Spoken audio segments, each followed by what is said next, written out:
నివాసం ప్రభువైన యేసుక్రీస్తు నామమున ఈ ప్రాంత నివాసులందరికీ కూడా సాయంకాల సమయంలో మేము శుభములు తెలియజేసుకుంటా ఉన్నామండి. ఈ చల్లని పూట ఒక మంచి శుభవర్తమానమును మీ మధ్యకు మేము తీసుకుని వచ్చినాం. మీ అందరూ కొన్ని నిమిషాలు దేవుని మాటలు విని దేవుడిచ్చే ఆశీర్వాదం పొందాలని ప్రేమతో మిమ్మల్ని ఆహ్వానిస్తా ఉన్నాం. ముందుగా మీ అందరికీ కూడా నూతన సంవత్సర శుభాకాంక్షలు తెలియజేసుకుంటూ ఉన్నామండి.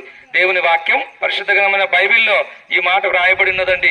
ఇదిగో నేను యుగ సమాప్తి వరకు సదాకాలము మీతో కూడా ఉన్నాను అనేటటువంటి మాట రాయబడి ఉన్నదండి. అవునండి, దేవుడు యుగ సమాప్తి వరకు సదాకాలము నీతో ఉండాలని ఇష్టపడతా ఉన్నాడు. ఎంత మంచి దేవుడు అండి. అవునండి, మానవుని పాపమును తీసివేయడానికి యేసుక్రీస్తు ప్రభు రక్షకుడుగా ఆయన ఈ లోకానికి దిగి వచ్చినాడు. మానవులందరూ కూడా పాపంలో ప్రవేశించి పాపం నుంచి విడిపింపబడలేకపోతా ఉన్నారు. మానవుణ్ణి పాపము కృంగజేస్తా ఉంది. మానవుణ్ణి పాపము అవమానానికి గురి చేస్తా ఉంది. పాపము మానవునికి సిగ్గు కలగజేస్తా ఉంది. ఈ పాపాన్ని బట్టి మానవుడు దేవుని మహిమను కోల్పోయినాడు. అయితే కోల్పోయినటువంటి మహిమను తిరిగి ఇవ్వడానికి లోకరక్షకుడుగా జగద్రక్షకుడుగా యేసుక్రీస్తు ప్రభుగా ఆయన భూమి మీద అవతరించినాడు. ఆయన యేసుక్రీస్తు ప్రభుల వారండి. ఈ లోకంలో పవిత్రంగా జీవించినాడు, పాపం లేకుండా జీవించినాడు. మనందరి పాపముల కొరకు యేసు ప్రభు సిలువను ఎక్కినాడు. మనము తలతో చేసిన పాపముల కొరకు యేసు ప్రభు తలకు ముళ్ళ కిరీటం పెట్టబడింది.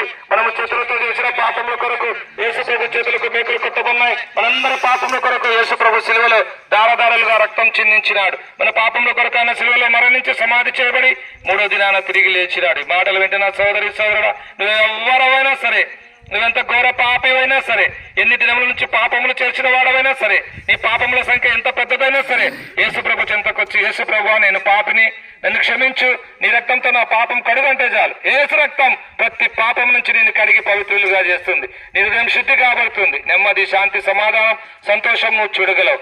అంతేకాదండి, పరలోక రాజ్యంలో జీవగంధమును నీ పేరు రాయబడుతుంది. ఆ బంగారు వేలలో, బంగారు పట్టణంలో దేవునితో కూడా నువ్వు ఉంటావు.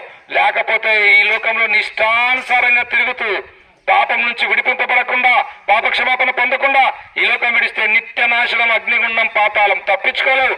దేవుడి వాక్యం చెప్తా ఉంది, మానవుని జీవితం నీటి బుడగ వంటిదండి. ఎప్పుడు ఎక్కడ ఎలాగ ముగుస్తుందో మనకు తెలియదు. అయితే మాటలు వింటున్న సోదరి సోదరుడా, నీకు తెలుసా, యేసు ప్రభు నిన్ను ప్రేమిస్తా ఉన్నాడు. అందుకొరకే సంవత్సరము చివరి దినాల వరకు కూడా నీ ఆయుష్ను పొడిగించి మాటలు నీకు వినిపింప చేస్తా ఉన్నాడు. ఈ మాటలు వింటున్న సోదరి సోదరుడా, యేసుక్రీస్తు ప్రభుని ఇప్పుడే నీ సొంత రక్షకులను అంగీకరించి నువ్వు పాపం నుంచి విడుదల పొందాలని ప్రేమతో మేము మిమ్మల్ని ఆహ్వానిస్తా ఉన్నామండి.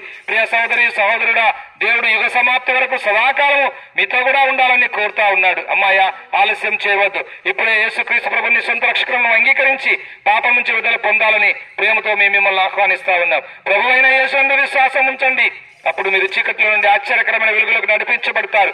ప్రభునేసందు విశ్వాసం ఉంచండి, మరణంలో నుండి జీవంలోకి మీరు దాటించబడతారు. ప్రభునేసందు విశ్వాసం ఉంచండి, పరలోక రాజ్యంలో జీవగంధమును మీ పేరు రాయబడుతుంది. ప్రభునేసందు విశ్వాసం ఉంచండి, అప్పుడు మీరు మీ ఇంటి వారిని గొప్ప ఆత్మరక్షణ, పాపక్షమాపణ, పరలోక రాజ్యం మీరు పొందగలరు.